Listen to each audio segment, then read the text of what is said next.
tudo bem com vocês, pessoas lindas? Hoje vamos falar do medo, um assunto complexo para os dias atuais. E já inicio com uma pergunta: você tem medo de quê? Eu sou Rosilma Dantas, terapeuta e psicopedagoga.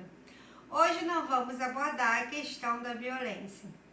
O medo mais bizarro que existe é o medo de perder algo ou alguma coisa que não estamos satisfeitos. Por exemplo, o trabalho está ruim, mas tem medo de ser mandado embora. O relacionamento está péssimo, mas tem medo que acabe. Ou seja, o maior medo é sair da zona de conforto. Hoje eu vou responder as perguntas da caixinha lá do Instagram. Já quero avisar que aqui a gente vai viajar, mas não é viajar na maionese, e sim viajar nos conteúdos. O ser humano tem mais de 30 mil emoções, mas não existem nomes. O medo pode ter intensidades e graus diferentes. Medo do futuro, medo de cair, medo de barata, medo da violência, medo do abandono. São muitos tipos de medo que trazemos registrados em nosso inconsciente. Medos que herdamos dos nossos ancestrais, lá dos homens primitivos, que vem de geração em geração. O medo também é fruto da nossa imaginação. Temos medos de coisas que nunca vão acontecer. Mas qual é a função do medo? A função do medo é de nos proteger, fazer a gente perceber quando há iminência de algum perigo. O medo pode ser fruto da imaginação, mas o perigo, sim, ele é real. O medo é um estado de alerta neural para a gente ter uma ação rápida, ficar pronto para fugir, lutar ou parar. Imagina, você está sozinho em casa à noite e escuta um barulho. Automaticamente o som entra pelo seu ouvido, percorre seu cérebro, vai lá na amígdala, passa pelo seu sistema nervoso, confronta com suas assimilações e manda a resposta de volta. Se o barulho é conhecido, você fica tranquilo. Tudo isso acontece muito rápido, mas se o barulho não é conhecido, o coração já dispara um gatilho, o olho fica esbugalhado, você tem uma reação de medo e fica em estado de alerta.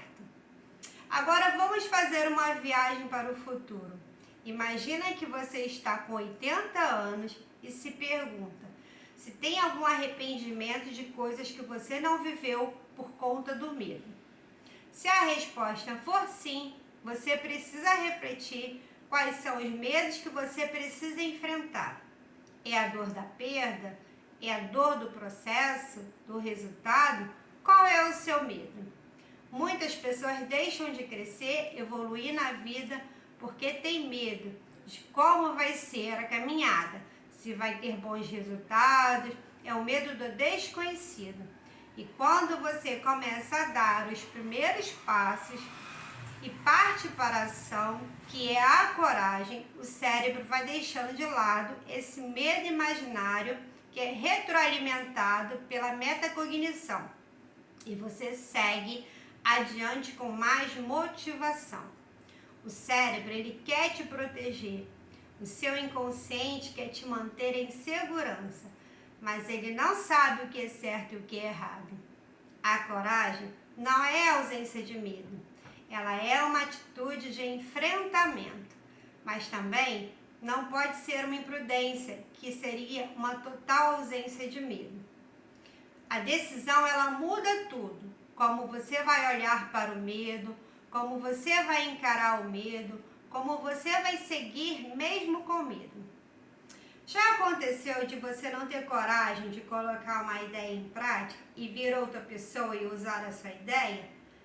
A primeira coisa que você pensa: poxa, fulano roubou a minha ideia. Mas na verdade, quando você tem uma ideia, milhares de pessoas estão com a mesma ideia. E hoje tem várias pessoas que fazem sucesso com ideias de pessoas que não colocaram em prática. Por exemplo, o óleo de coco hoje é super valorizado e é utilizado para várias coisas. É usado para alimentação, também é usado na indústria de cosmético. Eu lembro que quando a gente era criança, a minha mãe fazia o óleo de coco natural e colocava óleo de coco na nossa cabeça. Por mais que os amigos gostassem do cheiro e ficavam curiosos, eu lembro que eu morria de vergonha.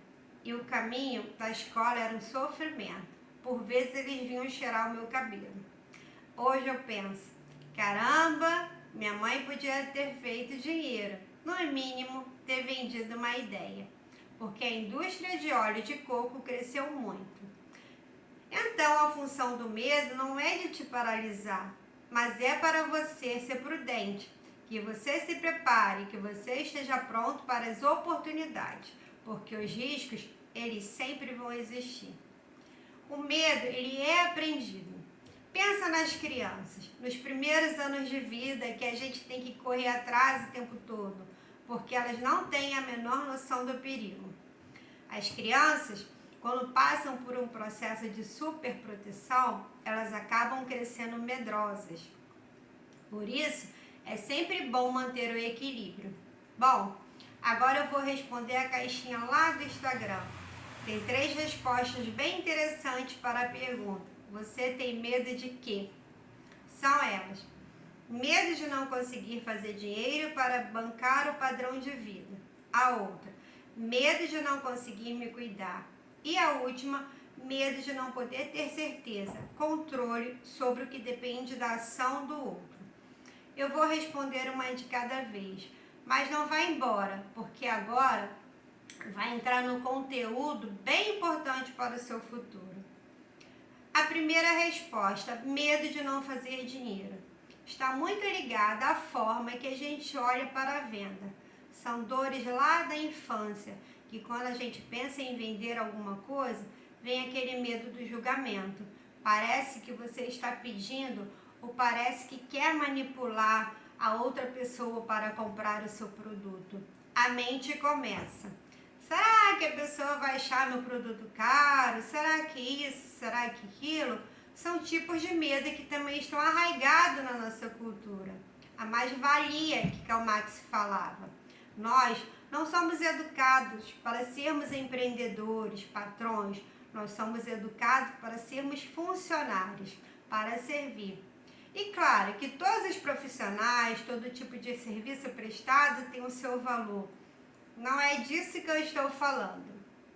Bom, depois de passar a vida fazendo investimentos e não saber cobrar pelo meu trabalho, de estudar e não sair do lugar, eu cheguei à conclusão que se eu não me expor, se eu não me vender, eu posso ter o conhecimento que for, porque quem não é visto não é lembrado.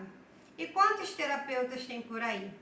É lógico que você precisa ter um diferencial e é por isso que eu sigo estudando, para oferecer sempre o meu melhor.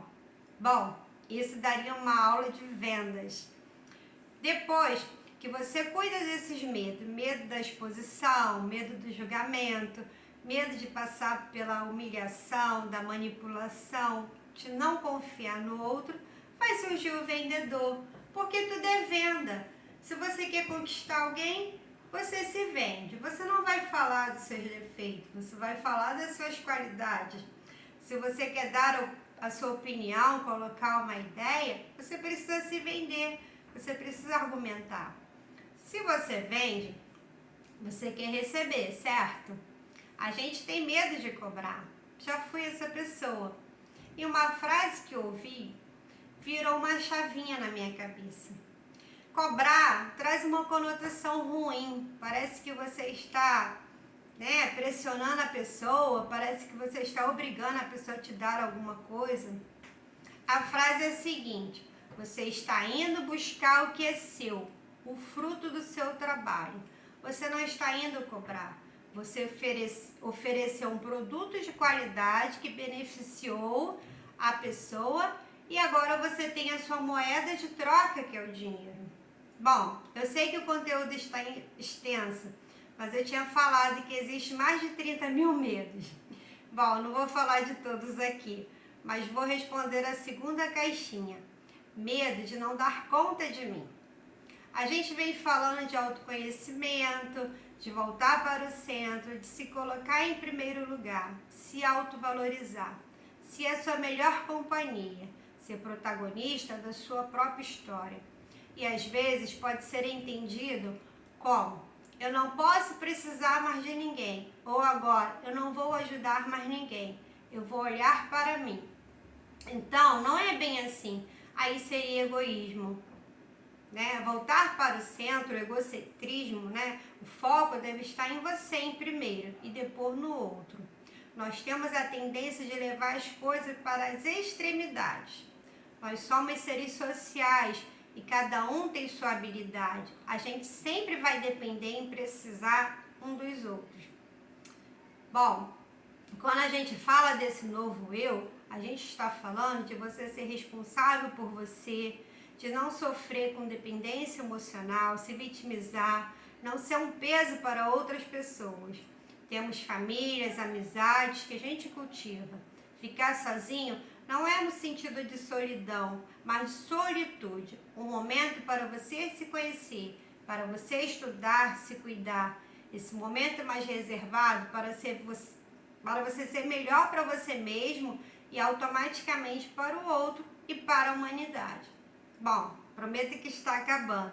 Eu vou responder a última caixinha. Era medo de perder o controle. Eu deixei essa por último porque é bem preocupante. Nós queremos controlar como as coisas vão acontecer, como o outro vai agir, como vai ser o futuro. Esse medo de não ter controle pode se transformar em ansiedade.